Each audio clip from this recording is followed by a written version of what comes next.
তো চাচা, এই যে বর্তমান যে ভারত আর পাকিস্তানের যে যুদ্ধ চলতেছে, যুদ্ধ সম্বন্ধে কিন্তু একটা হেডলাইন তৈরি আছে। আছে তো ওই যুদ্ধবাসী পাকিস্তান আর ভারত দোষ দিবে চায় আমার ভারত।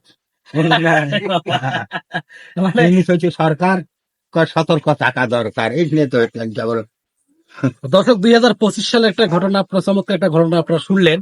তো পাশাপাশি এই যে বর্তমান ভারত এবং পাকিস্তানের যে বিষয়টা, বর্তমান যে যুদ্ধটা চলতেছে, যুদ্ধ সম্পর্কে আমাদের একটা হেডলাইন, সুন্দর একটা হেডলাইন তৈরি হয়েছে।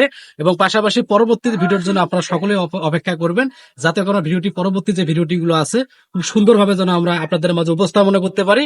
এবং পাশাপাশি চাচার জন্য সকলে দোয়া করবেন, চাচা যেন অন্তত সেদিন পর্যন্ত যেন বেঁচে থাকে।